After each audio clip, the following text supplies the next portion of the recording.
Bonjour. Et me revoilà, ça faisait longtemps, avec une nouvelle chronique sur un livre qui va nous parler de santé et beauté au naturel.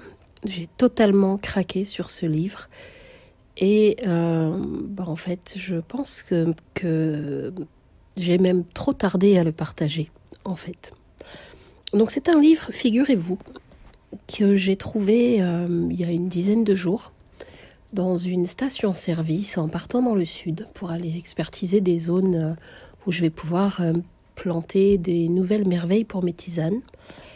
Et donc en fait j'ai trouvé ça dans une station-service, c'est-à-dire que c'est un livre très récent, les éditions de Biaiseux, collection nature pratique multi-usage et conseils. Ça s'appelle Plantes médicinales, secrets et remèdes d'autrefois. Et alors ce livre, mais un régal, comment vous dire? J'aurais adoré l'écrire, enfin contribuer à l'écrire, parce que j'ai pas le niveau pour écrire ce genre de merveille. Mais voilà ce que je peux vous en dire. C'est Jean-Marie Paulez qui est botaniste et agronome de formation, qui travaille depuis plus de 20 ans pour l'édition. Il a été l'auteur d'une trentaine d'ouvrages destinés au grand public et collaboré à plusieurs magazines sur les thèmes de la nature, champignons, fleurs et jardinage. Ce monsieur est installé en Auvergne, qui est une région, comme chacun sait, privilégiée pour ses richesses naturelles, où il trouve matière à assouvir sa passion. Il y a également Francis de Bézieux, qui est donc photographe, visiblement, qui a été sélectionné par la Fondation de la Vocation comme premier lauréat de la Fondation Maréchal Leclerc. Il a parcouru l'Amérique, l'Inde, bref, plein d'endroits. Et clairement, c'est l'Auvergne qui a remporté la palme et sa passion, puisque ça fait 30 ans qu'il immortalise les paysages, les visages et les monuments. Donc, ce livre, vous allez l'adorer, comme moi, j'espère. Donc, je voudrais vous faire une chronique. Je vais paraphraser certaines pages, parce que de toute façon, il est tellement bien fait qu'il n'y a pas grand-chose à rajouter, à part juste vous donner l'envie de vous arrêter sur la route pour le trouver ou le commander. Alors, je vais vous lire le sommaire. Et vous n'imaginez pas, malgré la fatigue du jour, la gourmandise que j'ai à chausser mes lunettes, parce que maintenant je porte des lunettes pour lire, pour partager ça avec vous, parce que vraiment, ce livre, c'est pour moi, c'est une gourmandise, c'est une pépite, une trouvaille, et ça faisait longtemps que j'avais pas croisé un livre de cette trempe. Pour vous dire, pendant toute la route jusqu'au sud de la France, j'ai lu ça à haute voix, puisque c'est pas moi qui conduisais, pour en faire profiter tout le monde durant le voyage, et j'étais à fond, avec les orteils en train de danser en plus, quoi. Donc, introduction très très bien faite pour les bonnes herbes, de l'histoire ancienne aux usages modernes. Un lexique botanique pour identifier les plantes sauvages, des infos pour la récolte, le séchage et la conservation, avec les conditions optimales pour obtenir le meilleur des plantes. On parle également des différentes parties utilisées avec le lexique des propriétés, des tisanes, des recettes, et puis après 102 plantes répertoriées pour les connaître, les récolter, les utiliser. Un petit chapitre aussi sur les plantes toxiques, ça c'est important parce que savoir reconnaître les plantes les plus courantes, c'est absolument vital. Les indications thérapeutiques et un index sur les plantes traitées. Je vais vous lire quelques pages parce que vraiment, je vous dis, ce livre tel que est vraiment super bien pensé. Il n'y a rien à dire, quoi. Rien à dire, il est... Et dire qu'il est déjà écrit. Voilà. Donc, de l'histoire ancienne aux usages modernes. L'usage des plantes médicinales a traversé les millénaires et les civilisations. Les Égyptiens, il y a plus de 4000 ans, utilisaient déjà nombre d'espèces, genévrier, lin, fenouil, pour soulager et guérir certains maux. Héritiers de leurs connaissances, les Grecs et les Romains les améliorèrent. Des médecins ont laissé leur nom dans l'histoire. Hippocrate, le père de la médecine, Caton, Dioscoride, Pline l'Ancien, Galien, etc. Le Moyen-Âge n'a pas été une période vraiment favorable pour la progression des connaissances en ce domaine, car il s'y mêlait superstition et magie. Cependant, le savoir de l'Antiquité était conservé par les religieux.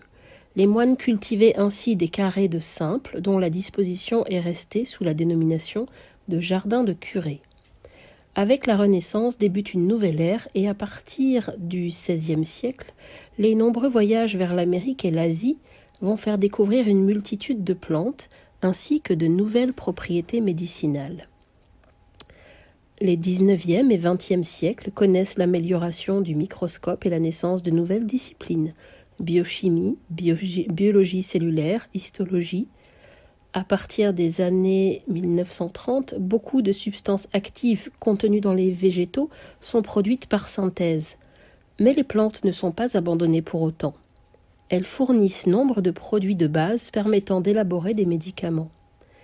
Aujourd'hui, le quart de ceux que nous utilisons renferment des substances tirées directement des plantes et près de la moitié ont une composition d'origine végétale.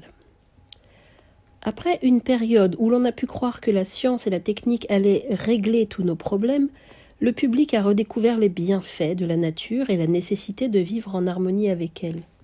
L'engouement actuel pour la médecine par les plantes en témoigne. Aujourd'hui, un regain d'intérêt pour les médecines douces. Les plantes restent très utilisées en phytothérapie proprement dite, forme de thérapie douce, bien mieux tolérée par l'organisme que les produits de synthèse.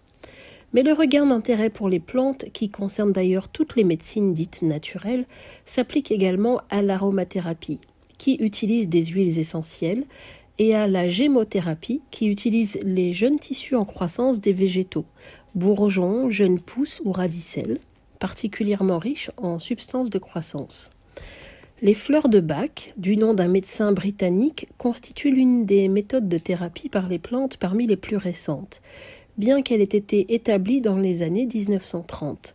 Elle est basée sur l'influence de fleurs de 38 espèces sur l'émotion et l'état physiologique des individus.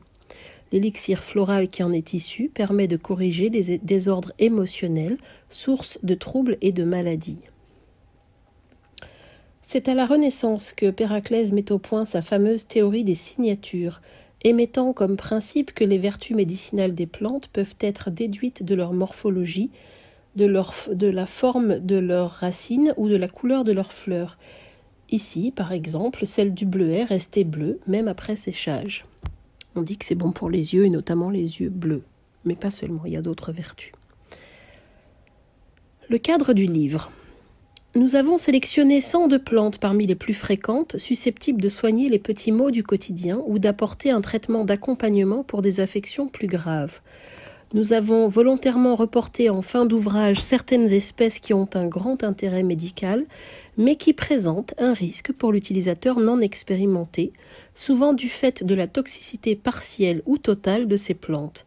Le lierre grimpant, la digitale, le gui, la bourdaine. Il en va de même pour des espèces dont la consommation peut présenter un risque au vu des dernières découvertes de leurs constituants, telles la germandrée petit chêne et la bourrache officinale, qui pourraient être prochainement interdites à la vente. Ces plantes renferment en effet des substances toxiques pour le foie. Si les remèdes simples, faciles à préparer soi-même, qui sont donnés dans ces pages, trouvent leur source dans la pharmacie du bon Dieu, chère à nos grands-mères, ils prennent aussi en compte les découvertes les plus récentes. Les auteurs déclinent toute responsabilité dans le cas d'une mauvaise interprétation des renseignements de cet ouvrage ou d'une réaction d'intolérance personnelle. Les informations données ne peuvent en aucun cas se substituer à l'avis d'un médecin ou d'un pharmacien. Petite parenthèse, la pharmacie du bon Dieu, j'ai fait une chronique dessus récemment, vous la retrouvez sur YouTube. Donc s'ensuit un petit lexique botanique où l'on parle des parties de la plante qui vont être utilisées pour les utiliser sans risque en fait, à des fins médicinales. Donc c'est important de les connaître et les reconnaître avec certitude dans la nature. Moi j'ai étudié ça, mais cet ouvrage propose une brève fiche signalétique pour chaque espèce traitée, avec les critères indispensables de reconnaissance. Ces indications toutefois ne suffisent pas toujours et doivent être complétées par des descriptions plus approfondies. Pour ce faire, il est recommandé de se procurer une flore et d'acquérir des notions de botanique essentielles pour s'assurer de l'identification des espèces. Mais différents livres peuvent suffire et avec un peu d'entraînement, on peut assez facilement reconnaître les plus communes, comme l'ortie par exemple. Il y a toutes sortes de plantes, des annuelles, ça se dit d'une plante dont le cycle vital dure moins d'une année, ou bisannuelle, se dit d'une plante dont le développement s'étend sur 2 ans, elle ne fleurit et ne fructifie que la 2e année avant de mourir. Ou alors vivace, parce qu'elle vit plus de 2 saisons. Un arbre, donc c'est une plante ligneuse constituée en grande partie de bois, formée d'un tronc, ayant plus de 7 mètres de haut. Un arbrisseau, plante ligneuse, ramifiée dès la base, mais qui n'atteint pas plus de 5 mètres de haut. Ou un arbuste, petit arbre de moins de 7 mètres. Dans les plantes, on utilise différentes choses. Donc les feuilles, il y a différents types de plantes. Des feuilles simples, des feuilles composées, des feuilles avec des feuilles une tige avec des feuilles alternées qui sont parfois opposées. Le feuillage peut être persistant. Ce bouquin, il est extraordinaire. Je ne vais pas tout vous lire parce que on ne va pas s'en sortir sinon. On vous parle des fleurs, donc vous allez savoir ce qu'est un calice, une corolle, une lèvre, un pédoncule, une bractée, une capitule ou un capitule, corymbe, ombelle, panicule, épi, grappe, chaton, étamine, anthère ou style. On parle des fruits secs, donc akène ou samar qui ne s'ouvrent pas à maturité. On parle de capsules, de gousses, de siliques qui s'ouvrent à maturité pour libérer les graines. Ou de fruits charnus, des baies sans noyau, à graines éparses dans la pulpe, comme par exemple la myrtille. Ou drupes dont la chair entoure un noyau, comme par exemple la cerise. On travaille aussi avec le bulbe, le rhizome ou le tubercule. Donc, ce sont pour tout ce qui est racines et organes souterrains. Les conditions optimales pour obtenir le meilleur de la plante. Donc déjà, il est important, avant de chercher à récolter, de se renseigner sur le statut de protection des plantes que vous souhaitez récolter. Certaines, en effet, font l'objet de protections régionales ou départementales qui limitent ou interdisent tout prélèvement. Quant aux végétaux protégés sur le plan national, ils ne sont pas dans cet ouvrage. Ensuite, il faut bien évidemment cibler le milieu naturel de l'espèce recherchée et vous assurer que vous pouvez effectuer votre cueillette en toute légalité. Celle-ci est en général tolérée sur les espaces domaniaux ou appartenant à des collectivités locales.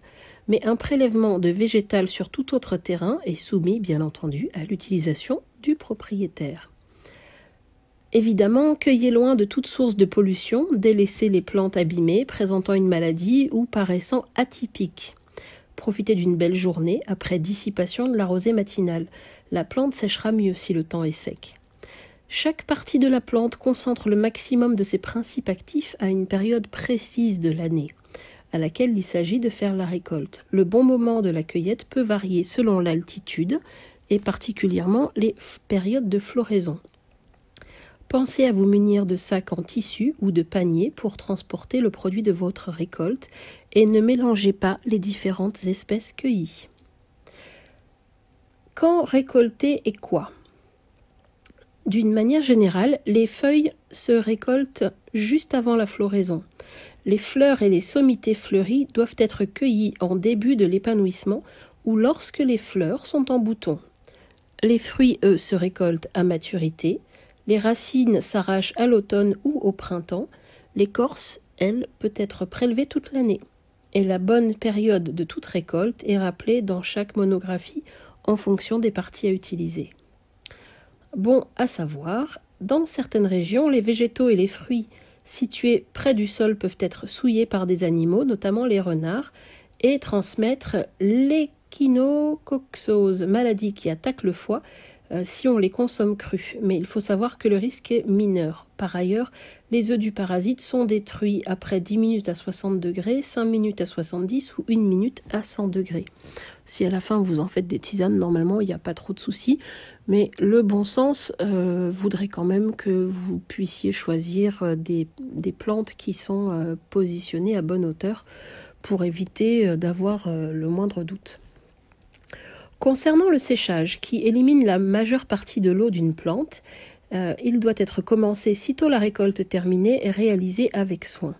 Ne mélangez ni les espèces ni les différentes parties d'une plante. Commencez, dans tous les cas, par faire sécher la plante quelques heures au soleil avant de la mettre à l'abri dans un local sec et bien aéré, tel un grenier ou une grange. Rassemblez les plantes entières et les sommités fleuries en petits bouquets, suspendus en guirlande, la tête en bas, bien espacés sur une corde ou un fil tendu. Disposez les parties prélevées, fleurs, feuilles, racines, fruits, en couches minces sur un tissu tendu sur des claies ou sur des cagettes renversées, laissant passer l'air par-dessous. Le papier de soie marche très bien aussi. Lavez et brossez avec soin les racines, puis coupez-les encore fraîches en morceaux ou en tronçons de 1 cm environ. Brassez les plantes une fois par jour pour les aérer. La durée du séchage varie de quelques jours à 15 jours, mais ne dépassez pas le cap des 3 semaines afin d'éviter tout dépôt de poussière sur les plantes. Écorce et racines, bien entendu, sont les plus longues à sécher. Le bon degré de séchage est atteint lorsque les feuilles et les fleurs sont rigides, mais non cassantes au toucher. Pour la conservation, vous fragmentez en petits morceaux les plantes séchées entières avant de les conditionner. Mettez-les dans des boîtes hermétiques en fer blanc, des sacs en papier épais fermés par une bande adhésive, des bocaux de verre, moi je mets du verre teinté, ou de porcelaine fermés par un bouchon de liège. N'oubliez pas de marquer le nom de la plante et la date de la récolte sur chaque contenant. Conservez vos plantes impérativement à l'abri de la lumière et dans un endroit sec. Bon à savoir, en règle générale, feuilles et fleurs gardent leurs propriétés médicinales pendant 1 an, racines et écorces pendant 2 ans. Les fleurs, les feuilles, les tiges, les racines qui constituent une plante possèdent souvent des propriétés différentes, car les principes actifs sont inégalement répartis dans le végétal. Certaines parties peuvent être très toxiques alors que d'autres sont inoffensives. Ainsi, les feuilles du lierre grimpant sont parfois utilisées en infusion. On les utilise aussi en bain, par exemple, puisque c'est bon contre la cellulite, alors que les fruits, eux, sont toxiques. Pour le lierre, la feuille est l'organe le plus employé car elle renferme souvent des substances intéressantes. Parfois, il s'agit d'alcaloïdes dont le rôle thérapeutique est majeur, mais qui nécessitent un dosage précis car ils peuvent s'avérer très dangereux, atropine ou digitaline notamment. La fleur, elle, est également très utilisée. Elle renferme notamment des pigments qui donnent des couleurs aux pétales et autres pièces florales qui sont souvent riches en huiles essentielles. Lorsque les fleurs sont cueillies, non pas une par une comme dans le cas de la camomille, mais sous la forme d'une inflorescence entière mêlée de feuilles et de bractées, elles constituent une sommité fleurie, comme par exemple pour la reine des prés, dans la famille des ombellifères. Vous avez aussi ce qu'on appelle la racine. Sous ce vocable, on évoque souvent un organe de réserve de la plante, un rhizome, un bulbe ou un tubercule. Les fruits, eux, peuvent être secs, comme les fruits de la famille des apiacées, comme le fenouil, la berce, ou bien plutôt charnus, comme les baies de myrtille ou le faux fruit du fraisier. Les graines sont parfois utilisées entières ou bien moulues, comme le fenouil ou le lin. Le bourgeon est rarement utilisé, plutôt pour le pain sylvestre, autrement qu'en gémothérapie. L'écorce est le plus souvent prélevée sur des branches âgées de quelques années, histoire de concentrer les agents actifs. Le suc, donc le liquide d'une plante ou d'une partie d'une plante que l'on obtient par incision ou coupure, donc par exemple pour la kilée ou la kélidoine, ou alors par broyage avec un mortier par exemple, et puis ensuite on va expresser avec un linge. Alors, j'ai vraiment très très envie de vous lire ces premières pages quasiment en intégralité tellement elles sont extraordinaires, de manière à ce que vous puissiez avoir envie d'aller plus loin et vous précipiter pour trouver ce livre. Alors je me permets, là j'en suis à la page 11 seulement. Je ne vais pas tout faire bout à bout, mais j'aimerais par exemple vous lire le lexique des propriétés médicinales parce que ça c'est super important. Adoucissant, qui apaise l'irritation, l'inflammation. Analgésique ou antalgique, qui diminue la douleur. Antibactérien, qui tue les bactéries. Antidépresseur, diminue les manifestations de la dépression nerveuse. Antidiarrhéique, combat et arrête la diarrhée. Anti-hémorragique, empêche les saignements en resserrant les vaisseaux ou en favorisant la coagulation. Anti-inflammatoire, qui réduit les inflammations. Antioxydant, réduit les dommages causés par l'oxydation des cellules de l'organisme, phénomène important dans le processus de vieillissement. Anti-prurigineux, ça combat les démangeaisons. Anti-rhumatismal, combat les manifestations et la douleur des rhumatismes. Antiseptique, anti-infectieux, tue les bactéries ou empêche leur développement. Antiscorbutique, combat le scorbut par l'apport de vitamines, en particulier la vitamine C. Antispasmodique, calme les crampes. Antisudoral, réduit la transpiration. Antitussif, arrête la toux, comme la mauve, ma plante fétiche. Apéritif, ouvre et augmente l'appétit. Astringent, resserre et raffermit les tissus. Bactéricide, tue les bactéries. Béchique, calme la toux, à nouveau comme la mauve. Carminatif, favorise l'expulsion des gaz provenant de fermentation intestinale. L'anis par exemple. Cholagogue, favorise l'évacuation de la bile contenue dans la vésicule. Cholérétique, active la production de la bile. Cicatrisant, accélère la cicatrisation des plaies. Décongestionnant, favorise l'élimination ou de l'excès de sang ou désengorge un organe. Dépuratif, purifie le sang en favorisant l'élimination des déchets de l'organisme. Détersif, nettoie la peau ou une plaie. Digestif, facilite la digestion. Diurétique, active l'élimination de l'urine. Le pissenlit par exemple, qui porte bien son nom. Héménagogue, régularise et facilite les règles. Émollient, diminue l'inflammation de la peau et des muqueuses irritées. Expectorant, provoque l'expulsion des sécrétions pulmonaires. Fébrifuge, combat la fièvre. Fluidifiant, rend plus fluide, notamment les sécrétions bronchiques. Hémostatique, arrête les saignements. Hypertensif, augmente la pression sanguine. Hypnotique, provoque le sommeil. Hypoglycémiant, abaisse le taux de sucre dans le sang. L'écorce de cannelle fait ça en tisane. Hypotensif, hypotenseur, fait baisser la pression sanguine. L'ail également fait ça. Laxatif, accélère le transit intestinal, ramollit les selles et facilite leur évacuation. Les laxatifs combattent la constipation. Pectoral, efficace contre la toux et les inflammations des voies respiratoires. Reminéralisant, apporte des sels minéraux. L'ortie est parfaite pour ça. Résolutif, fait résorber les engorgements et les inflammations.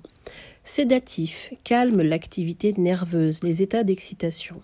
Stimulant, excite et augmente temporairement les fonctions d'éveil, l'activité nerveuse ou musculaire.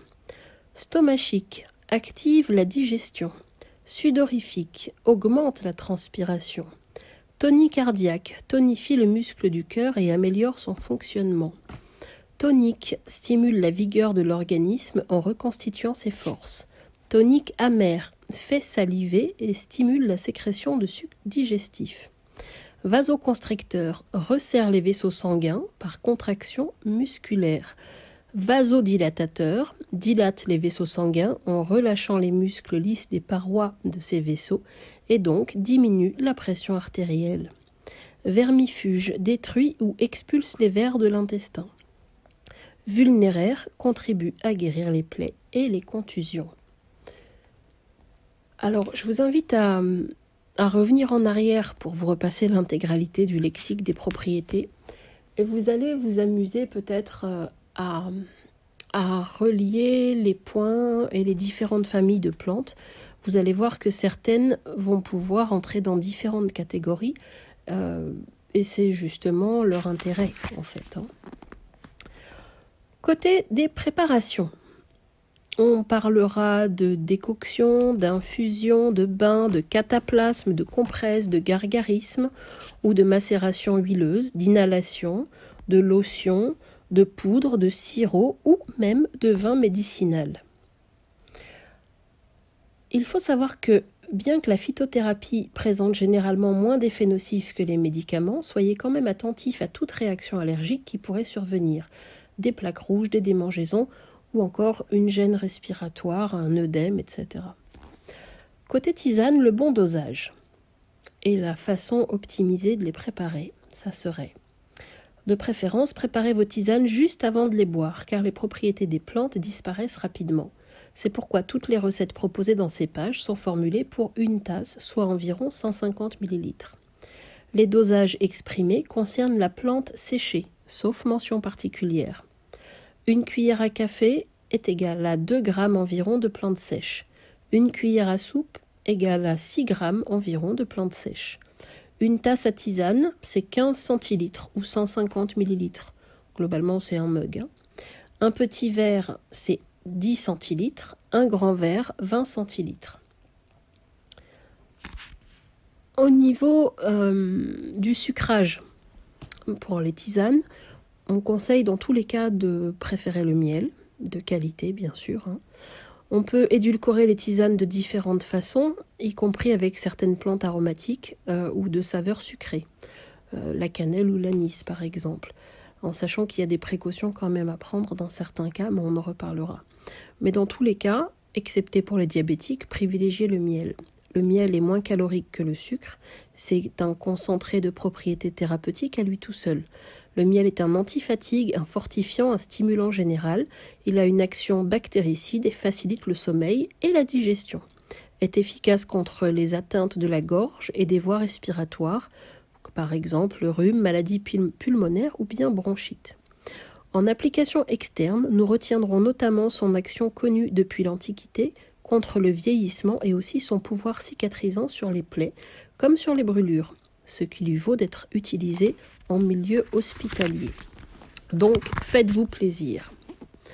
Un petit dicton de Ralph Waldo Emerson qui dit « Une mauvaise herbe est une plante dont on n'a pas encore trouvé les vertus ». Et je trouve ça très intéressant. Alors, je vais... C'est difficile d'en choisir une, parce qu'une ne suffira pas. Mais une plante que j'ai envie de présenter, par exemple, l'aspérule odorante. On retrouve la photo, le titre, le nom latin, donc Gallium odoratum, ou Asperula odorata, de la famille des Rubiacées. L'aspérule a la réputation d'être vigorante. Son usage est recommandé de longue date en cure printanière pour éliminer les toxines accumulées pendant l'hiver. Partie utilisée.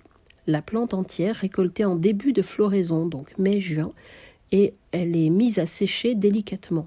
Le séchage développe une substance aromatique très agréable appelée coumarine. Ça rappelle un peu le foin, le miel et la vanille. En propriété médicinale, elle est sédative, antispasmodique. L'aspérule est utilisée contre les palpitations, la nervosité et les troubles du sommeil. Elle agit aussi sur les fonctions digestives en combattant les gastrites, les ballonnements et les flatulences. Attention, à haute dose, la coumarine occasionne nausées et maux de tête. Il faut donc limiter l'utilisation de la plante. Pour la nervosité et troubles du sommeil, voilà une idée de tisane. Infusion à raison d'une cuillère à café de plantes séchées pour 1/4 de litre d'eau. Vous laissez infuser pendant 10 minutes et vous prenez avant les repas ou le soir avant le coucher.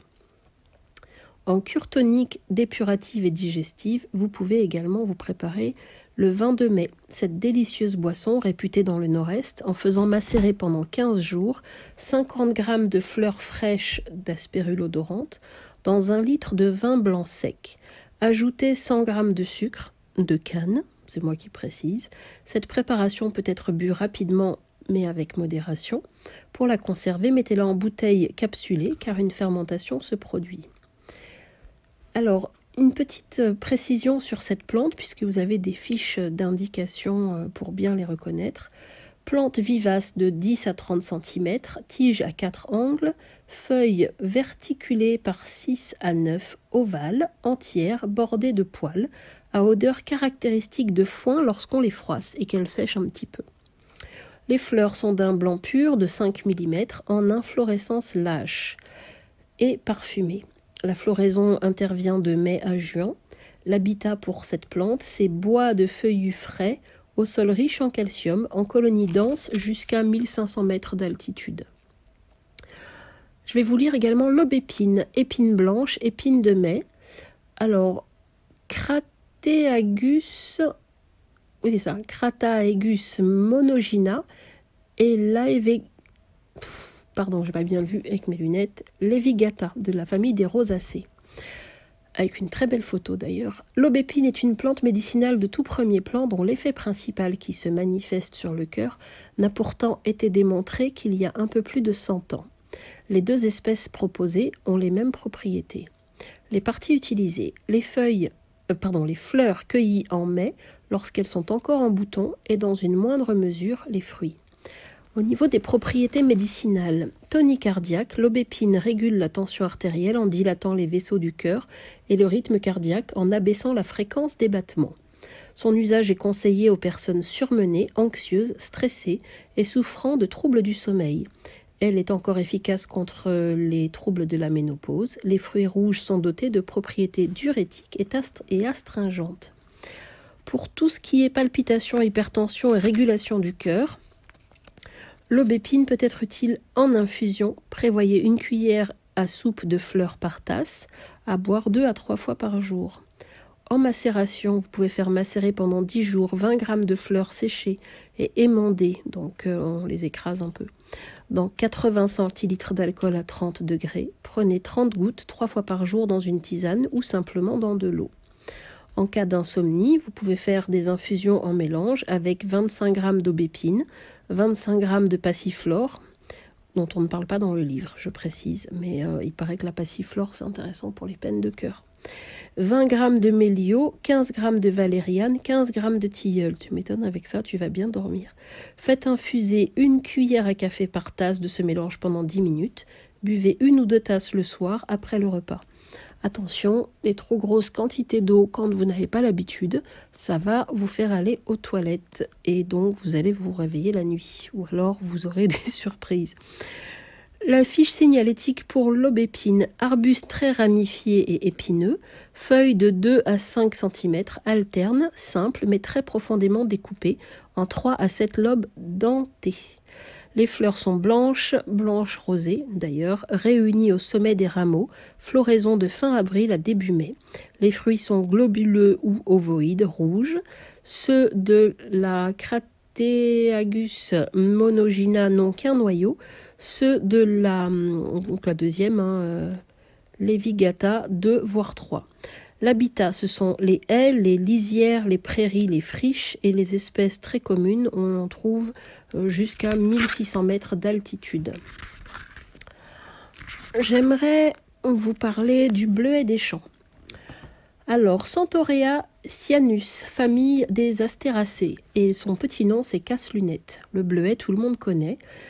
C'est seulement au XIXe siècle que l'on a commencé à utiliser le bleuet comme collyre, autrefois très commun dans les champs de céréales. Il est de nos jours victime de l'épandage des pesticides, mais par endroits, il fait de la résistance. Moi, j'en ai au parc des Sauvageons. Les parties utilisées, c'est les fleurs récoltées lorsqu'elles viennent tout juste de s'ouvrir. Propriétés médicinales, légèrement astringent, anti-inflammatoire et anti-prurigineux, donc anti-démangeaison. Le bleuet est utilisé comme adoucissant sur les crevasses, les écorchures, mais surtout pour soulager les inflammations des yeux, les irritations, les conjonctivites et autres orgelets. En usage interne, il contribue à décongestionner les voies respiratoires. Idée de tisane en cas de conjonctivite ou d'inflammation des yeux, compresse. Prenez une décoction avec 1 cuillère à soupe de fleurs pour 1/4 de litre d'eau, laissez bouillir 10 minutes, puis filtrez soigneusement. Appliquez tiède sur l'œil à traiter 2 ou 3 fois par jour. Moi, je l'ai utilisé quand j'avais mon problème avec la ricine, mon allergie là, quand j'ai croisé ce produit toxique qui m'a vraiment fait très très peur. Mais ça va mieux maintenant. Concernant les affections des bronches ou la toux, en décoction le bleuet, faire bouillir 5 minutes 25 à 30 g de feuilles et de fleurs séchées dans 1 litre d'eau, filtrée et sucrée. Buvez 1 tasse plusieurs fois dans la journée. À savoir, une tradition veut que le bleuet soigne les affections des yeux bleus, tandis que le plantain, qu'on emploie pour le même traitement, serait efficace sur les yeux foncés. Mais cette distinction n'a pas lieu d'être, visiblement. C'est une plante, au niveau de la fiche d'identité, une plante annuelle ou bisannuelle de 10 à 50 cm, très variable, en termes de couleur notamment. Les tiges sont striées, dépourvues de feuilles dans la partie supérieure. Les feuilles sont alternes, ovales, étroites, entières, ondulées, d'odeur désagréable au froissement. Les fleurs sont bleues, à tendance bleue, en capitules de 1,5 à 2,5 cm à l'extrémité des tiges. Les feuilles périphériques étalées et beaucoup plus longues que celles du centre. L'habitat, pour trouver le bleuet, les prés, les friches, bords de chemin, culture de céréales jusqu'à 1700 mètres d'altitude. La bruyère. Je vous parle de celles que j'utilise ou que je récolte personnellement et qui me paraissent vraiment utiles. La bruyère commune, donc vous la connaissez tous, on en trouve beaucoup en Irlande, il y a des très jolies petites fleurs roses. On l'appelle également callune ou brande, donc Calluna vulgaris de la famille des Eriacées. Son nom, tiré du grec kalunain, balayer, nettoyer, rappelle que l'on utilisait jadis les touffes de bruyère aux tiges raides pour la confection de balais. Mais la plante a de nombreuses autres utilités. Avec ses racines, on fabrique des pipes. Elle a servi de matériau pour couvrir les toitures. En Irlande, d'ailleurs, on en brûle des racines en guise de combustible. Mais elle possède également des vertus médicinales intéressantes. Partie utilisée. Les sommités fleuries, cueillies au début de la floraison, de juillet à fin septembre, utilisées fraîches de préférence. Propriété médicinale. C'est la plante des voies urinaires par excellence. Diurétique, puissant, antiseptique et anti-inflammatoire. On l'utilise contre les cystites, diverses affections des reins ou de la prostate. Par son action très diurétique, elle est également anti-rhumatismale. Tu m'étonnes, elle retire pas mal de toxines qui traînent. Concernant les rhumatismes, vous pouvez faire une huile de bruyère en faisant macérer durant 15 jours 50 g de fleurs fraîches dans un quart de litre d'huile d'olive en remuant régulièrement, filtrée et utilisée en massage. Vous vous souvenez, on a parlé d'utiliser les plantes, de faire la préparation dans des bocaux évidemment en verre ou en porcelaine, et ensuite bien sûr de garder à l'abri de la lumière dans un flacon si besoin, recouvert de quelque chose pour éviter la lumière. Pour tout ce qui est infection de l'appareil urinaire, en décoction, donc 50 g de fleurs sèches dans 1 litre d'eau, faire bouillir 10 minutes, laisser infuser, laisser infuser 10 minutes également, filtrer et buvez dans la journée. Décoction de plantes en mélange contre les infections urinaires à répétition ou persistantes. Il faudra quand même vérifier l'alimentation. Mettez à bouillir dans 1 litre d'eau 30 g de bruyère et 30 g d'aspérule odorante. Buvez dans la journée. Bon à savoir, la bruyère cendrée Erina cinerea, possède également les mêmes vertus. Fiche d'identité, donc buisson de 20 à 60 cm. Excellente espèce mellifère, les abeilles en raffolent. Les feuilles sont très petites, à peu près 3 mm, écailleuses et disposées sur 4 rangs. Les fleurs roses violacées de 3 à 4 mm, en grappes pendantes, calice coloré comme la corolle et plus long que cette dernière. Floraison de juillet à septembre. Habitat, landes, bois clairs, bord des routes, sur sol acide, en colonie et jusqu'à 2500 mètres d'altitude. Rappelez-vous, toujours quelque chose à prendre en dehors des zones polluées, évidemment. Le cerisier, je vais vous en parler aussi parce que c'est un excellent anticellulite, mais on parle ici de la cerise aigre, du griotier, du Prunus cerasus, famille des rosacées toujours. Les propriétés de la queue de cerise sont connues depuis des siècles. Ce qui est intéressant, c'est qu'en fait, on mange les cerises, ça a tendance à faire de l'œdème dans certains cas, et le remède, c'est les queues de cerise qui vont avoir l'effet inverse. Donc, elle renferme des principes actifs particulièrement dépuratifs et diurétiques qui éliminent les toxines accumulées par l'organisme. Les parties utilisées, donc les queues de cerise récoltées en même temps que les fruits, à mettre à sécher et à conserver dans un récipient bien fermé à l'abri de la lumière. Propriétés médicinales, diurétiques, les queues de cerise favorisent l'élimination rénale, combattent les inflammations des voies urinaires et sont donc indiquées pour les personnes souffrant de calculs rénaux, de gouttes ou de rhumatisme. Elles sont aussi un excellent complément dans les cures amincissantes. On les associe souvent à d'autres plantes comme la bruyère dont on a parlé juste avant ou le chien-dent. Pour la cellulite, prévoyez en décoction 1 cuillère à café de queue de cerise et 1 cuillère à café de rhizome de chien-dent pour une tasse. Faites bouillir 10 minutes, buvez 2 tasses par jour, à petite gorgée. En cas de cystite, en infusion, 4 g de queue de cerise dans un demi-litre d'eau, laissez infuser 10 minutes et buvez dans la journée. En cas de rhumatisme, jus de cerise, faites une cure de 100 g de jus de cerise par jour pendant 8 jours, que vous pouvez agréablement remplacer, si vous préférez, par 500 g de cerise. N'avalez pas les noyaux. Arbuste de 2 à 8 mètres, à branches étalées ou pendantes. Les feuilles sont alternes, ovales, dentées, glabres, ça veut dire sans poils, et luisantes. Les fleurs sont blanches de 2 à 3 cm, groupées en petits bouquets à l'extrémité de rameaux très courts, floraison en avril-mai. Les fruits, donc cerises griottes, sont acides, rouge vif puis rouge foncé, rattachés à la branche par un long pédoncule ou queue de cerise. Habitat, coteaux, terrain en friche, haies, lisières forestières jusqu'à 800 mètres d'altitude. Il y en a dans certains jardins. Le chardon-marie, artichaut sauvage, Syllabum marianum, famille des astéracées. La légende rapporte que les marbrures blanches des feuilles seraient des gouttes de lait tombées du sein de Marie, dissimulant Jésus sous les feuilles d'un chardon pour le soustraire à Hérode. Malgré des épines peu engageantes, les feuilles et l'inflorescence ont longtemps été consommées en légumes, d'où le nom d'artichaut sauvage. Partie utilisée, les feuilles et fruits mûrs récoltés à la fin de l'été. Propriété médicinale, tonique et apéritif, le chardon-marie est conseillé dans les troubles digestifs légers. C'est un remède de premier plan pour traiter toutes les intoxications du foie dont il régénère les cellules. La médecine l'utilise dans le traitement des hépatites et des cirrhoses.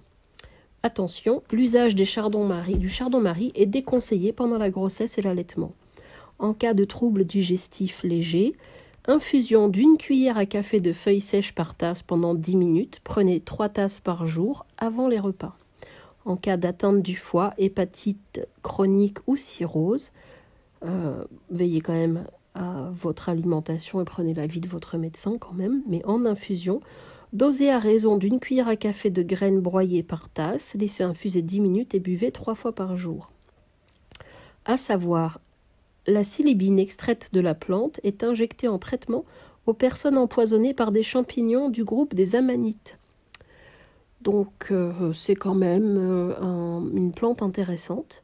En fiche d'identité, plante annuelle ou bisannuelle jusqu'à 1,50 m de haut, tige dressée robuste, feuilles bordées de dents épineuses, ondulées, vert pâle, luisant, panachées de blanc, surtout sur la face inférieure, feuilles supérieures engainant la tige. Les fleurs en capitules pourpres de 4 à 5 cm, portant à la base une collerette de bractées épineuses. Floraison de juin à août. Les fruits noirs ou marbrés de jaune, surmontés d'une négrette. Habitat, bord des routes, terrain vague ou cultivé, sec et rocailleux, jusqu'à 700 mètres d'altitude. Moi j'en ai plein au parc des Sauvageons. Chélidoine, ça aussi j'en ai plein. L'herbe verrue. Chelidonium majus, des papaveracées. Chélidoine vient du grec chélidon qui signifie hirondelle, car la plante fleurit lorsque cet oiseau arrive chez nous au printemps et se fane à son départ. Le suc frais d'une belle couleur jaune est connu pour son effet sur les verrues, mais la plante employée pour diverses autres affections est loin d'être inoffensive. Partie utilisée, la plante entière récoltée lorsqu'elle est en fleur. Le suc frais doit être réservé à l'usage externe. Il rend la chélidoine fraîche toxique pour toute autre utilisation. Je répète, il rend la chélidoine toxique quand elle est fraîche pour toute autre utilisation qu'avec le suc en frais. D'accord ? Pour l'usage externe, pour les verrues. Le séchage s'impose donc car il détruit le suc, qui est jaune. Propriété médicinale. En traitement externe, la chélidoine fait disparaître les verrues et le psoriasis. En sachant que le psoriasis, il peut y avoir d'autres causes et on peut en parler. Cholérétique, elle est aussi prescrite dans les troubles du foie et de la bile. Je répète, ne consommez pas la plante fraîche, à part pour un usage externe, justement pour les verrues, au niveau du suc. D'accord ? Uniquement frais, mais uniquement en externe. Pour tout ce qui est verrues, corps ou psoriasis, badigeonnez localement avec du sucre frais 2 à 3 fois par jour. Pour les troubles hépatiques ou biliaires, infusion, comptez 1 cuillère à café de plante sèche par tasse. Laissez infuser 10 minutes et prenez 2 à 3 fois par jour. Plante annuelle, 30 à 80 cm, ramifiée. Tige contenant un latex jaune orangé qui s'écoule à la cassure. Les feuilles sont bleu-vert pâle, profondément découpées. Les feuilles sont très jolies en fait. Fleurs jaunes de 1,5 à 2,5 cm à 4 pétales en croix et à nombreuses étamines. Les fruits sont ciliques, s'ouvrant par 2 valves, floraison d'avril à septembre. Habitat le long des vieux murs, décombres ombragés, décharges et toits humides, fréquente jusqu'à 1500 mètres d'altitude. J'en ai plein. Consoude officinale, alors ça c'est important parce que ça fait partie de mes chouchous aussi. On l'appelle l'herbe aux coupures. Alors, Symphytum officinal des Borraginacées. Pour la petite histoire, quand j'ai eu mon fils, il y a quelques années, parce qu'il est quand même adulte maintenant, eh bien, j'avais des crevasses au sein. Mais des crevasses pour l'allaitement, c'était tellement difficile. J'ai eu des crevasses pendant 1 an et quart, d'accord ? Ça compte le trimestre en plus. Et j'avais pas d'autre solution que d'aller exposer ma poitrine au soleil, histoire d'avoir un peu de vitamine D. Et à l'époque, j'ignorais que j'utilisais des crèmes à base de... Alors, on va citer une marque, histoire de bien la plomber, le Palmer's Cocoa Butter, en pensant bien faire, en pensant que le cacao au niveau de la peau, c'était très nourrissant, etc. Et qu'en plus, ça allait limiter les vergetures. J'en ai pas vraiment eu, certes, mais le Palmer's Cocoa Butter, l'ingrédient majoritaire, c'est du pétrole. Et je l'ignorais. Et à l'époque, j'utilisais ça au niveau des soins de la peau parce que je trouvais que ça sentait bon, sans savoir que c'était du produit, du parfum de synthèse. Je pensais que ça sentait le coco, quoi. Et donc, ça m'a un peu abîmé la peau. Ce qui fait qu'au moment de l'allaitement, ma peau n'était pas correctement hydratée et les tétons ont vraiment souffert. Et la consoude m'a énormément aidée parce qu'en fait, je faisais régulièrement des cataplasmes de racines de consoude, en fait, parce que c'est très mucilagineux et ça m'a vraiment aidé à cicatriser en mode merveille d'un jour à l'autre et d'une tétée à l'autre. Et franchement, cette plante, elle est... ouais, je la bénis. Franchement, ça m'a beaucoup aidé. Et c'est à partir de là que je me suis lancée sur la composition de soins au naturel avec des matières premières grand crues qui ne blaguent pas parce que la peau des tétons, c'est quand même précieux. Celle de la poitrine aussi, et puis du corps tout entier, tant qu'à faire, parce que personne n'a invité les vergetures, ni les croûtes, ni quoi que ce soit. On a envie de vieillir avec élégance, en tout cas si on peut se permettre de rêver. En tout cas, moi, vu mon âge aujourd'hui, ça va, on s'en sort. Donc, Symphytum officinal, Borraginacée, donc l'herbe aux coupures, la consoude. Les noms de cette plante font pour la plupart référence à ses capacités à refermer les blessures, à ressouder les déchirures et autres cassures. Ouais, parce qu'il paraît que ça peut même aider en cas de blessures type osseuse. La consoude a gardé cette réputation de l'Antiquité jusqu'au XVIe siècle, puis elle est tombée dans l'oubli jusqu'à ce que l'on découvre l'existence d'une substance cicatrisante dans le rhizome, corroborant les vertus qui lui étaient traditionnellement attribuées, comme celle de soigner les gerçures des seins des nourrices. Partie utilisée. Les rhizomes, récoltés toute l'année si on les emploie frais, de préférence au printemps s'ils doivent être séchés. Et donc après, ça se réhumidifie, quoi. Propriété médicinale, émolliente, cicatrisante et vulnéraire, la grande consoude sera réservée à un usage externe. L'usage interne est déconseillé car la plante renferme des substances toxiques pour le foie. Moi, j'ai entendu parler, donc petite parenthèse encore, pardon, et j'ai déjà goûté d'ailleurs des beignets à base de feuilles de consoude, des jeunes pousses de consoude. Je pense que ça se fait dans l'est de la France. Maintenant, je ne vous conseille pas d'essayer parce qu'effectivement, l'usage interne est déconseillé car la plante renferme des substances toxiques pour le foie. Que chacun fasse ses expériences sous sa propre responsabilité. Je ferme la parenthèse. Ecchymose, entorse, foulure, brûlure, application locale de racines fraîches lavées, épluchées et râpées. En cataplasme, vous pouvez réduire en poudre le rhizome séché et le mélanger avec un peu d'eau pour obtenir une pâte. et appliquer cette pâte à l'endroit douloureux. Et après, quand on termine avec une huile de soin que je propose ou un beurre type baume du désert ou un cicatrisant, franchement, c'est magnifique, quoi. Bien plus que le calendula. D'autres usages pour la consoude, la plante fournit une teinture brune employée pour colorer la laine. En fiche d'identité, plante vivace de 50 cm à 1 mètre, couverte de poils raides à rhizomes renflés en fuseau. Les feuilles sont alternes, grandes, rudes au toucher, ovales, se prolongent plus ou moins longuement sous la tige, sous forme de petites ailettes. Les fleurs sont en cloche de 1,5 cm de long, pourpre violacé ou un peu blanc-jaune, en inflorescence en spirale en début de floraison. Floraison de mai à juillet. Habitat pré-humide ou marécageux, bord des rivières et des fossés, bois humides en colonie, jusqu'à 1500 mètres d'altitude et assez rare dans le Midi. Moi, j'en ai pas mal au parc des Sauvageons. Ah là là, coquelicot, je ne résiste pas. On va aller vite. Pavot des champs, tout le monde connaît le coquelicot. Papaver reoas, papaveracée. Les graines de coquelicot ont été utilisées dans l'Antiquité pour aromatiser les gâteaux et les fleurs pour soigner la pleurésie. Mettant à profit son pouvoir légèrement narcotique,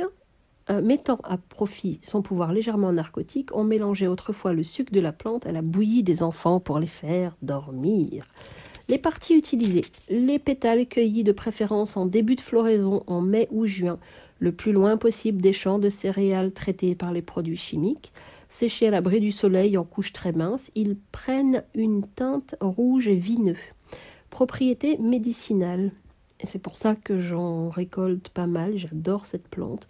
Le coquelicot se caractérise par ses vertus apaisantes. Il est antitussif grâce au mucilage, à action adoucissante qu'il renferme, et sédatif, donc conseillé contre les troubles du sommeil, la nervosité et l'anxiété.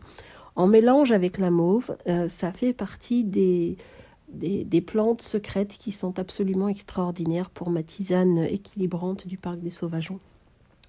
Toux rebelle ou bronchite. Infusion. Jetez une cuillère à café de pétales secs par tasse pendant 10 minutes. Sucrez au miel selon votre goût et prenez cette tisane 2 ou 3 fois par jour. Vous pouvez aussi en faire un sirop. Bref, vous lirez le livre pour en savoir plus. Pas besoin de vous décrire le coquelicot, je pense que tout le monde connaît. L'églantier. J'en ai d'ailleurs un d'églantier extraordinaire qui a décidé de se marier avec un noisetier au parc des Sauvageons, puisque j'ai un jardin d'herboriste, comme vous savez. Et donc, en fait, l'églantier, il s'est enroulé autour du noisetier, mais jusqu'au sommet de l'arbre. Et le jour où le bûcheron a commencé à tailler un peu le noisetier, parce qu'il était quand même assez touffu, et qu'il a taillé l'églantier, j'ai cru que j'allais lui arracher les yeux. Parce que pour moi, c'était une belle histoire d'amour, vous comprenez ? Bon, il m'a assuré que vu qu'il allait garder le tronc de l'un et le tronc de l'autre, qu'ils allaient se retrouver dans une autre vie, patati patata. Je ne suis pas encore très tranquille à cette idée, parce que c'est pas encore fait, mais j'ai bon espoir, parce que le noisetier pousse comme pas possible, et l'églantier normalement aussi. On l'appelle aussi rosier des chiens ou poil à gratter. Rosa canina de la famille des rosacées. La racine de ce rosier sauvage était censée apporter la guérison aux personnes mordues par des chiens atteints de la rage. Les véritables propriétés de celui qu'on appelle aussi le rosier des chiens sont dues à sa richesse exceptionnelle en vitamines et notamment en vitamine C, en tanins, pectine et acide organique. Les parties utilisées, les fruits, appelés cynorrhodons, récoltés en automne lorsqu'ils sont rouges, seront mis à sécher puis broyés. Conservez-les à l'abri de la lumière et le moins longtemps possible pour éviter la perte de la vitamine C. Propriété médicinale, l'églantier est tonique, astringent, antidiarrhéique et diurétique. On le consomme en cure revitalisante et anti-fatigue. Excellent aussi pour tout ce qui est refroidissement, état grippal. Par exemple, une infusion à raison d'une cuillère à café par tasse après 10 minutes filtrée. Buvez 3 ou 4 tasses dans la journée, mais pas le soir, parce qu'il y a une grosse dose de vitamine C, et la tisane a un goût vraiment excellent. On peut également la mélanger avec d'autres choses intéressantes. Bon, c'est pas la peine de vous présenter toutes les fiches d'identité, sinon on n'a pas fini. Je pourrais également vous parler de l'Excholsia, le pavot de Californie, qui est également de la famille des Papaveracées. C'est comme un coquelicot un peu jaune avec des fleurs beaucoup plus lustrées, beaucoup plus soyeuses. Propriété médicinale, antispasmodique, analgésique. C'est une plante utilisée pour tout ce qui est troubles du sommeil, difficultés d'endormissement, surmenage ou trop grosse nervosité. Attention, l'usage de cette plante est déconseillé aux femmes enceintes en raison de la présence d'alcaloïdes. Je vous passe les recettes et la fiche d'identité, vous irez creuser par vous-même. On pourrait également parler, parce qu'il y en a plein, tout est bien. Ah bah le genévrier. Alors, Juniperus communis, des cupersacées, le genièvre.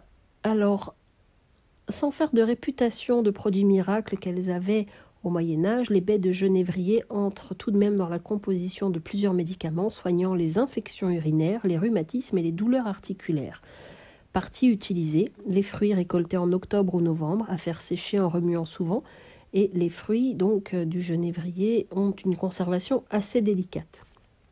Propriété médicinale, dotée de vertus diurétiques, stomachiques et antiseptiques, les baies de genièvre sont aussi connues pour être toniques et stimulantes. On en retrouve par exemple dans la choucroute. Attention, ne prenez pas les baies de genièvre en usage prolongé ni à dose trop élevée, car elles peuvent avoir une action irritante pour les reins. La plante est notamment déconseillée aux femmes enceintes en cas d'inflammation des voies urinaires ou des problèmes rénaux. C'est pas mal pour tout ce qui est tendinite, névralgie et rhumatisme. On peut faire une huile de genièvre ou des macérations dans l'alcool. Voilà. Bon, il y a des gens qui la distillent pour fabriquer de la liqueur ou du gin, mais ça, c'est une autre histoire. La gentiane, on va pas en parler. Le géranium, herba robert. Alors ça, j'en ai plein aussi. Ce qu'on appelle aussi bec de grue. Et quand on regarde le fruit de la fleur fermée, on voit exactement de quoi on parle. Donc, oui, non, ce sont bien les fruits qui ont un peu la forme d'un bec de grue. Donc, c'est excellent. Ça ressemble à un petit géranium. Quand on froisse les feuilles, ça a une odeur très caractéristique. Et donc, c'est excellent pour tout ce qui est les maux liés à la circulation sanguine. Et donc, selon la prescription inspirée de la théorie des signatures, tiges et feuilles ayant tendance à rougir, on proposait au XVIe et XVIIe siècle, les médecins la conseillaient pour soigner les plaies et les problèmes cutanés. Hypoglycémiante, donc fait baisser le taux de sucre dans le sang, mais également anti-inflammatoire, astringente et hémostatique, donc ça coupe les saignements. Cette plante est très commune et contribue à régler bon nombre de problèmes cutanés. On peut en faire des lotions, des compresses, les appliquer directement sur la peau ou faire des décoctions à utiliser en bain de bouche ou gargarisme. Voilà. La grande camomille, qu'on appelle aussi partenelle, ou Thanacetum parthenium, famille des astéracées. Tout le monde connaît la camomille.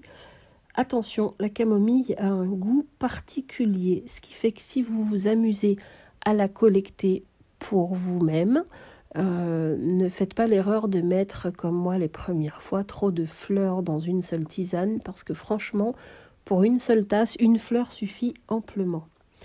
Origine du Proche ou du Moyen-Orient, la grande camomille a été très tôt introduite en Grèce, où on l'utilisait pour remédier aux troubles féminins. Donc des parthénos, ça veut dire jeune fille en grec. Mais son action la plus remarquable, très officiellement reconnue aujourd'hui, se manifeste sur les migraines et la prévention des migraines, même violentes. Partie utilisée, donc partie aérienne de la plante, surtout les feuilles, récoltées avant ou pendant la floraison. Propriété médicinale, la plante se montre antispasmodique et est réputée pour soigner les maux de tête et les migraines. Elle soulage aussi les règles douloureuses. Attention, la grande camomille est déconseillée chez la femme enceinte ou allaitante. J'aimerais aussi vous parler de la lavande, parce que tout le monde connaît. Mais la lavande en propriété, c'est antiseptique, sédative, antispasmodique, tonique, antitussive. C'est très intéressant pour tout ce qui est anxiété, nervosité en usage interne. Et l'huile essentielle même peut aider les plaies superficielles type brûlure en usage externe. Voilà. Mais on peut tout simplement se faire une tisane de lavande et imbiber de l'infusion de lavande et ça fait... imbiber une compresse, pardon, et ça peut être très très intéressant. J'aimerais vous parler aussi de la mauve parce que c'est ma grande chérie. La grande mauve, qu'on appelle aussi la fausse guimauve, donc Malva sylvestris, de la famille des malvacées. Dans la Grèce antique, la mauve était un légume et un remède apprécié. Charlemagne en avait ordonné la culture dans les monastères ainsi que dans ses jardins. Au fil du temps, elle a été recommandée pour soulager œdème pulmonaire, maladie des reins, maux de tête, etc. Partie utilisée, surtout les fleurs cueillies avant l'épanouissement, mais aussi les feuilles récoltées avant floraison. En cours de séchage, retournez souvent feuilles et fleurs parce qu'elles ont tendance, les fleurs, donc, à bleuir à la dessiccation quand elles sèchent.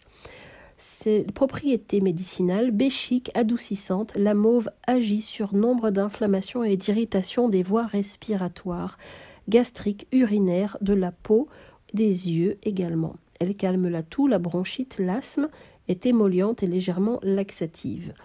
Il y a plein de recettes intéressantes pour utiliser la mauve et on la retrouve donc au parc des Sauvageons et j'en cultive énormément parce que c'est l'un de mes essentiels. Voilà. On pourrait aussi parler de la mélisse qui est intéressante pour tout ce qui est digestion difficile, ballonnement, troubles du sommeil, maux de tête ou bouffées de chaleur. Attention, précisons quand même que l'usage prolongé de la mélisse est déconseillé car elle ralentit la production d'hormones sexuelles. Concernant la menthe, tout le monde connaît la menthe, il y en a différentes sortes, moi j'en ai toute une collection. Et les propriétés médicinales de la menthe, c'est un puissant antispasmodique des voies digestives, c'est sédatif à petite dose, tonique à forte dose, décongestionnant nasal. Dans tous les cas, vous pouvez rajouter de la menthe pour améliorer le goût de certaines tisanes insipides. On va parler du millepertuis, également connu sous le nom de herbe de la Saint-Jean, herbe aux piqûres, autrement dit Hypericum perforatum, à cause de l'impression de petits trous percés sous les fleurs, enfin sous les pétales, donc hypericacée. On utilisait déjà le millepertuis au VIe siècle pour traiter les brûlures et les plaies. Au Moyen-Âge, c'était une herbe bénie, censée chasser les mauvais esprits.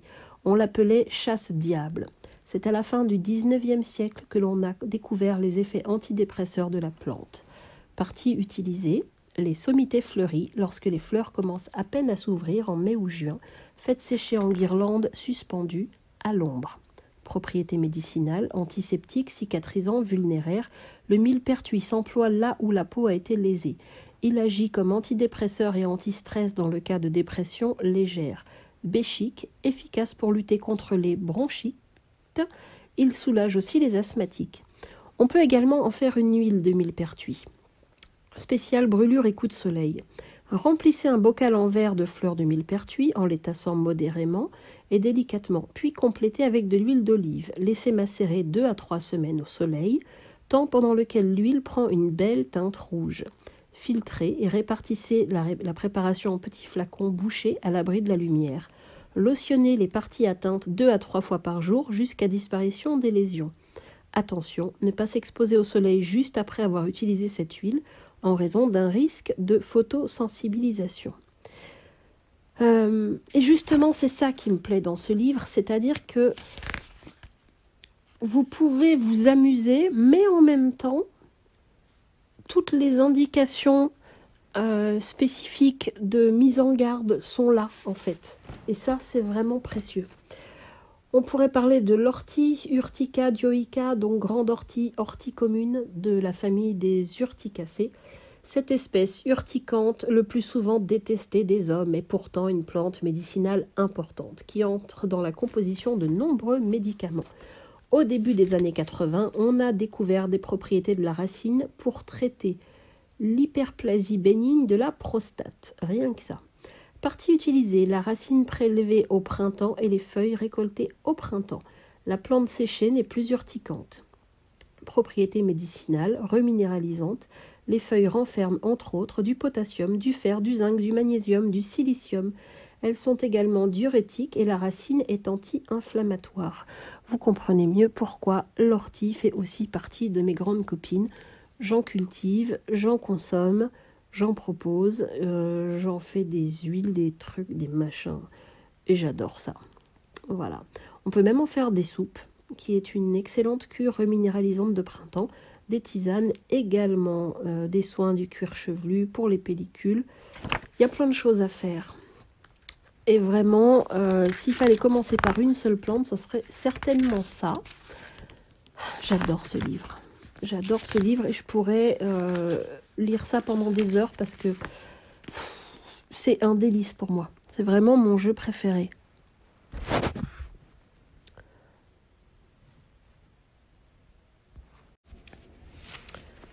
On reprend pour la chronique Secrets de beauté au naturel avec les plantes médicinales, secrets et remèdes d'autrefois. Édition de Bézieux, Nature pratique. Ce bouquin est une mine d'or. Et on voit pas le temps passer. Enfin, moi, je m'éclate. J'adore ce bouquin. Alors, on parlait du pissenlit. Enfin, on allait parler du pissenlit, mais vous ne le saviez pas. Pissenlit, ce qu'on appelle également dent de lion, Taraxacum officinal, famille des astéracées. Le pissenlit, tout le monde connaît, et on l'appelle dent de lion parce qu'en fait, c'est un peu la forme de la feuille. D'accord ?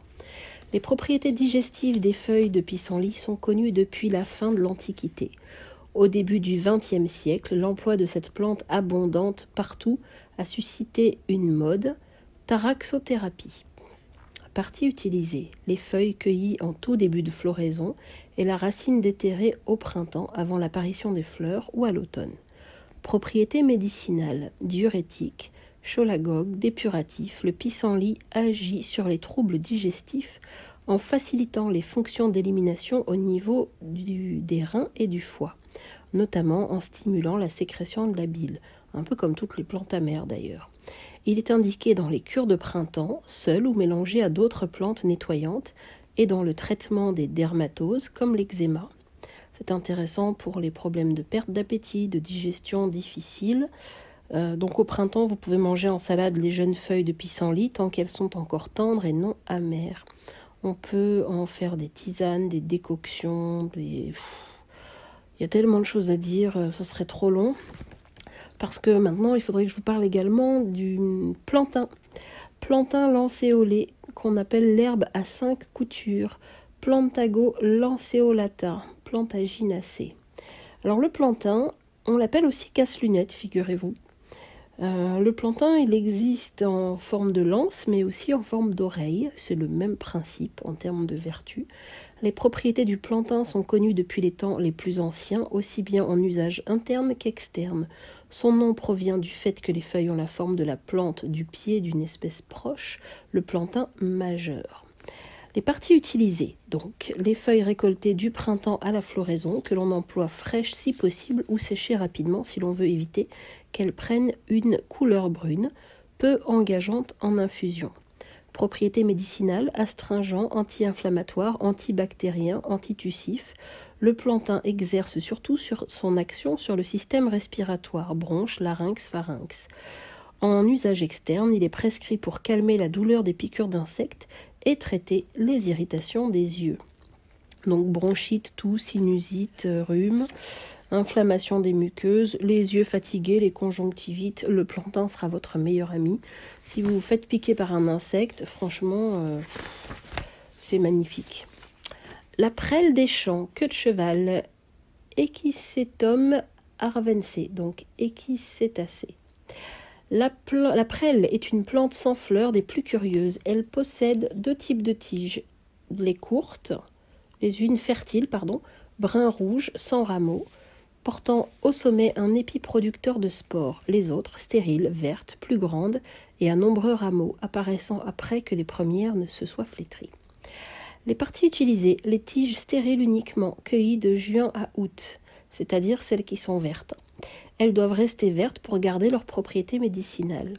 Propriétés qui sont astringentes, hémostatiques, reminéralisantes et diurétiques. La prêle des champs est riche en éléments minéraux, notamment en silice et en calcium, ce qui expliquerait son action réparatrice sur les plaies, les fractures et dans la prévention de l'ostéoporose.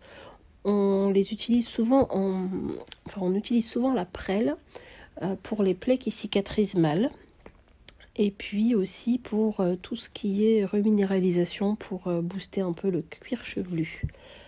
On pourrait aussi parler de la prime vert officinale, qu'on appelle aussi le coucou, l'herbe à la paralysie, Primula veris, primulacée. Donc c'est les premières fleurs qui arrivent un peu au printemps. Les petites fleurs jaunes sont magnifiques. Au Moyen-Âge, la plante passait pour chasser la mélancolie, avant d'être réputée contre la paralysie de la langue et le bégaiement. Au XIXe siècle, on lui reconnaît une action anti-inflammatoire, mais ce n'est qu'au XXe siècle qu'elle sera déclarée expectorante, principale qualité qu'on lui attribue aujourd'hui. Partie utilisée, les fleurs récoltées tout au début du printemps et le rhizome déterré à la fin de l'hiver. Propriétés médicinales, grâce à la saponine qu'elle renferme, la prime vert possède des propriétés fluidifiantes et expectorantes, exploitée pour traiter les affections des voies respiratoires. Elle est aussi antispasmodique, calmante, diurétique et fébrifuge. Pour la toux grasse, pour tout ce qui est aussi contusion ou ecchymose, c'est pas mal. En compresse, faites une décoction de 50 g de racines fragmentées dans un demi-litre d'eau. Faire réduire d'un tiers avant d'appliquer à l'endroit concerné. Alors, nous avons à savoir la prime vert élevée, une proche parente presque identique mais beaucoup moins odorante, a les mêmes propriétés, mais il n'en est pas de même des primes verts ornementales. Qu'est-ce qu'on peut dire des fleurs ? Toutes les fleurs sont penchées du même côté de la prime vert, c'est normal, elles suivent un peu la lumière. On pourrait parler de la pulmonaire ou de la reine des prés, qui sont vraiment sympas. On pourrait parler de la ronce, la ronce, le mûrier sauvage. Parce que les ronces, j'en ai plein, moi, au parc des sauvageons. Mûrier sauvage, Rubus fructosus des rosacées. Les fruits de la ronce ou mûre sont récoltés de longue date et on connaît depuis l'Antiquité les bienfaits d'un gargarisme à la décoction de feuilles de ronce pour guérir les maux de gorge. On employait aussi la plante pour soigner les plaies et les hémorragies. On utilise les feuilles récoltées au printemps avant la floraison et les fruits cueillis en fin d'été. Propriétés médicinales, astringentes, antibactériennes, dépuratives, toniques, agissant notamment sur les muqueuses. La ronce permet de guérir les affections de la bouche et de la gorge. Les feuilles permettent de préparer une tisane au goût agréable que vous pouvez aromatiser davantage en mélangeant par exemple avec celle du framboisier ou de la spérule. Intéressant pour donc mal de gorge, gingivite, aphte, angine et pour les cures vitaminées de la rentrée, pensez aux mûres fraîches qui sont pauvres en sucre et riches en vitamines et surtout en substances antioxydantes comme tous les petits fruits foncés. Eh ouais, si vous ne le saviez pas. On pourrait parler de la saponaire qui est dite herbe à savon, qu'on connaît bien, puisqu'en fait elle renferme de la saponine, une substance qui favorise la formation de mousse dans l'eau. Voilà, il y a des vertus fluidifiantes, expectorantes qui sont exploitées en médecine. Dépuratives, toniques, cholérétiques, expectorantes, utilisées contre la toux dans le traitement des cathars bronchiques. Et puis c'est intéressant aussi parce que c'est assez doux pour les cheveux. On pourrait parler de la sauge. Allez, rapidement. La sauge, c'est une herbe sacrée pour les Romains, Salvia sclarea, de l'Amiacée. La sauge, en fait, dont le nom latin provient du latin salvare, sauver, était appelée toute bonne au Moyen-Âge. Ça veut tout dire. C'est dire son importance en médecine traditionnelle. On utilise les feuilles cueillies peu avant la floraison, de mai à juillet. En propriété antispasmodique, la sauge agit notamment sur l'appareil digestif. Elle est stimulante, elle convient bien aux convalescents et à ceux qui ont besoin d'une remise en forme générale. Reconnue pour ses vertus bactéricides, antisudorales et héménagogues. attention quand même, la sauge, c'est pas terrible pour les femmes qui sont enceintes ou qui allaitent, puisque ça couperait le lait. Voilà.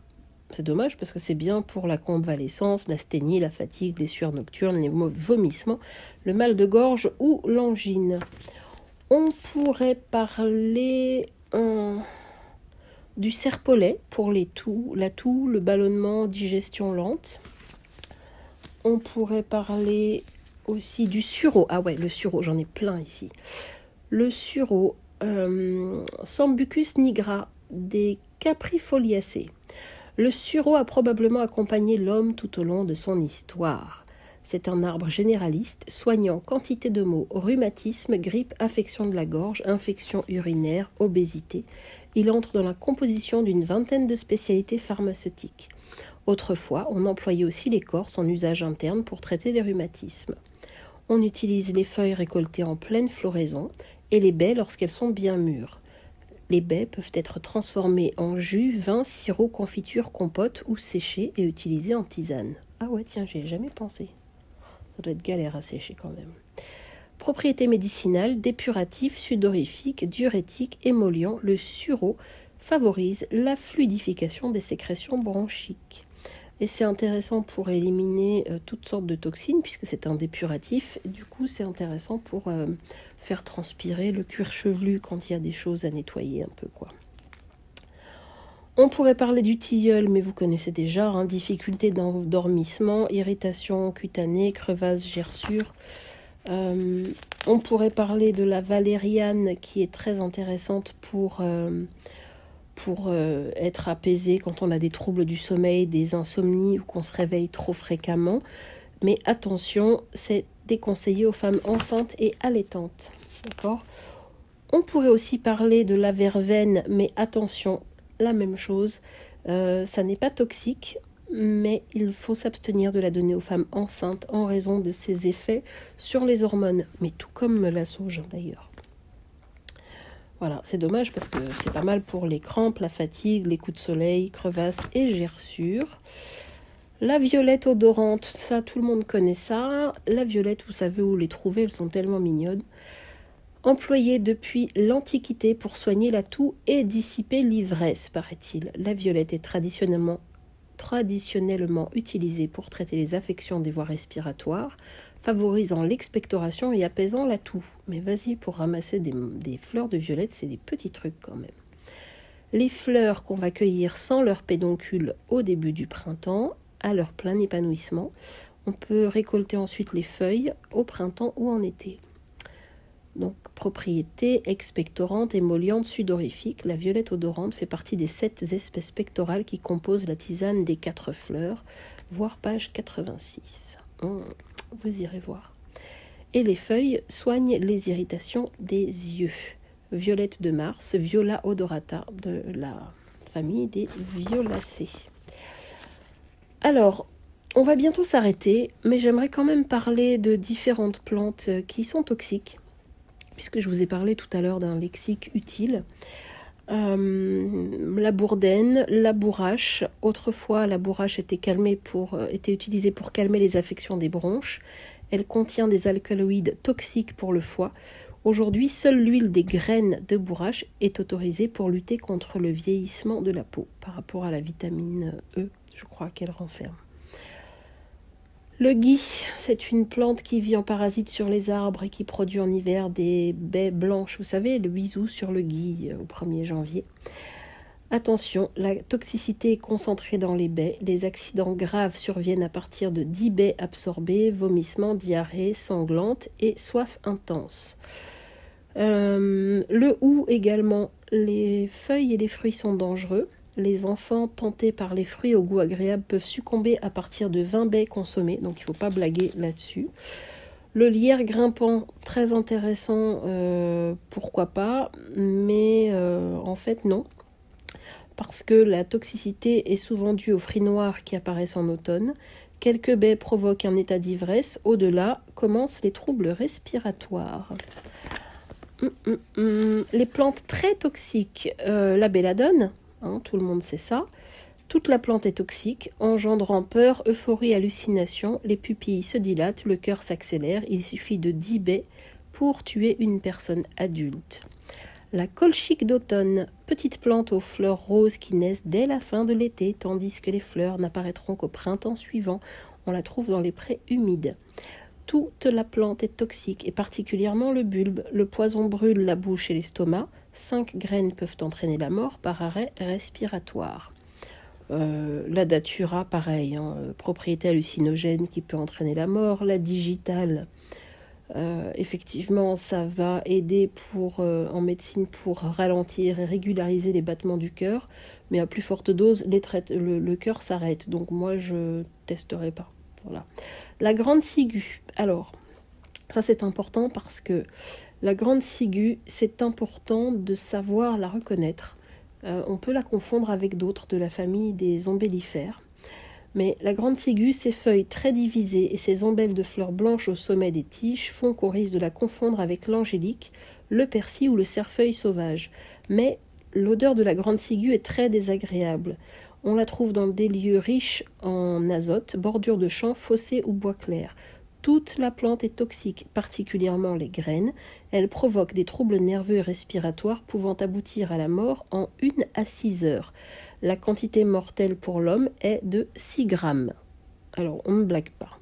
Voilà. Précision en cas d'intoxication. J'adore ce bouquin.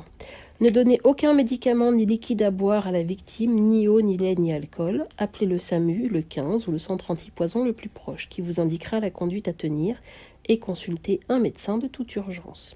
Autant que possible, récupérez la plante incriminée, même juste un petit morceau, ce qui permettra à l'équipe médicale de faire appel à un spécialiste des plantes pour identifier l'espèce et pratiquer la thérapie la plus appropriée. Voilà, voilà.